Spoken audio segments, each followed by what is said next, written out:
చేస్తున్నాను. నేను ఈ స్కూల్కి రావడం అనేది మొన్న జూన్ 6వ తారీఖున జరిగింది. అంతకుముందు వేరే స్కూల్లో వర్క్ చేశాను. సో నాకు ఇలాంటి అటల్ అంటూ ఒకటి ఉంటుందని, ఒక ల్యాబ్ ఉంటుంది కానీ ఏమీ తెలియదు. మామూలు సైన్స్ ల్యాబ్ తెలుసు కానీ అటల్ అనేది తెలియదు. కానీ ఈ స్కూల్కి వచ్చిన కొత్తలో అటల్ అంటే అమ్మో ఇదేదో కొత్తగా ఉంది, భయంకరంగా ఉంది, నాకు ఏమీ రాదేమో అని చేయలేదేమో అనుకున్నాను. కానీ టెక్నికల్ సొల్యూషన్స్ వాళ్ళతో ఎప్పుడైతే నేను ఇంటరాక్ట్ అయ్యానో వాళ్ళు ఇచ్చిన సజెషన్తో ఎలా మోడిఫికేషన్స్ పక్కన ఉన్న పడేసి ల్యాబ్ని ఎలా మోడిఫై చేయాలి, ఎలా చేయాలి అనే దాంతో వాళ్ళతో ఒప్పందం చేసుకోవడం జరిగింది. మాకు ఒక 10 క్లాసెస్ చెప్పడానికి వాళ్ళు ఒప్పుకున్నారు. అలాగే 3 days వర్క్షాప్ చేయడానికని వాళ్ళతో మేము ఒప్పందం చేసుకున్నాం. నిన్న మొన్న ఈరోజు అంటే 6, 7, 8 3 రోజులు కూడా వర్క్షాప్ కండక్ట్ చేశారు సార్. ఈ వర్క్షాప్ అనేది చాలా బాగా జరిగిందండి. పిల్లలు కూడా చాలామంది ఫస్ట్లో మేము రాము బాబు ఇదేదో తెలియదే మేము నాకు ఇంట్రెస్ట్ లేదు అని స్కిప్ అయ్యారు.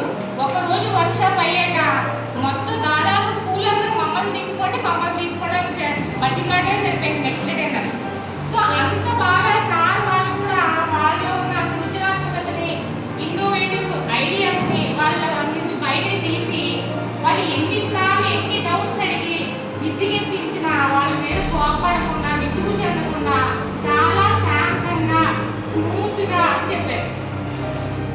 సో ఒక 3 days మా పిల్లలు ఏటీఎల్కి టెక్నిక్ వాళ్ళకి ఎడిక్ట్ అయిపోయారు అని చెప్పొచ్చు. అంత బాగా చెప్పారు. ఈ ప్రాజెక్ట్స్ అన్నీ కూడా ఈరోజు 8 ప్రాజెక్ట్స్ చేశారండి. ఇది సర్వింగ్ రోబోట్ అండి, అలాగే స్మార్ట్ లగేజ్ బ్యాగ్, అలాగే టెకింగ్ వెహికల్, అలాగే industrial robot, fire fighting robot, sweeping robot, pet robot, voice control wheelchair. ఇవన్నీ కూడా ఇంతకుముందు మా పిల్లలైతే ఎక్కడ చూడలేదు. మా స్కూల్ వాళ్ళు వీటన్నిటి గురించి చాలా బాగా ఎక్స్ప్లెయిన్ చేసి వాళ్ళ చేతే డయాగ్రామ్స్, డ్రాయింగ్స్ గీయించి వాళ్ళ చేతే కటింగ్స్ చేయించి చాలా బాగా ఎక్స్ప్లెయిన్ చేసేలాగా చేశారు. వాళ్ళు ఇలాంటివన్నీ వర్క్షాప్స్ ఎప్పుడు జరుగుతాయని తినేస్తున్నారు. అంత బాగా అందరూ పార్టిసిపేట్ చేశారు. సో ఈ విషయంలో ఈ వర్క్షాప్ పట్ల మా స్కూల్ కానీ మేము కానీ చాలా చాలా సంతృప్తి చెందాం. టెక్నిక్ వాళ్ళు చాలా బాగా నిర్వహించారు.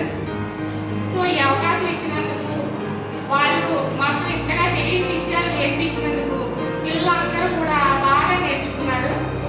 దానికి అందరికీ కూడా చాలా చాలా ధన్యవాదాలు. టెక్నిక్ వాళ్ళకి కూడా మనస్ఫూర్తిగా ధన్యవాదాలు తెలియజేస్తారండి మా తరఫున, మా స్కూల్ స్టాఫ్ తరఫు నుంచి, అలాగే హెచ్ఎం గారి తరఫు నుంచి కూడా. సో ముఖ్యంగా గవర్నమెంట్ ఈ అటల్ దీన్ అనే ల్యాబ్ అనేది ఎందుకు చేసిందంటే ఈ హై స్కూల్ పిల్లల్లో అంటే చాలా అలవాటు పడ్డ వాతావరణంలో స్వేచ్ఛగా ఎక్కడ ఉంటారు మీరు? ఇంట్లో కంటే ఇక్కడే ఉంటారు ఫ్రీగా. సో ఈ వాతావరణంలో కొత్త కొత్త ఐడియాస్తో సమాజంలో ఉన్న సమస్యలకు సొల్యూషన్ రాబట్టాలి టెక్నాలజీ యూజ్ చేసి అనేది మీ స్థాయి నుంచి రావాలి, ఎక్కడో ఇంజనీరింగ్ అయిపోయే కాదు అని గవర్నమెంట్ ఇదంతా ప్రవేశపెట్టిందండి. దాని గురించి మేమందరం చాలా విషయాలు నేర్చుకున్నాం ఈ 3 days నుంచి.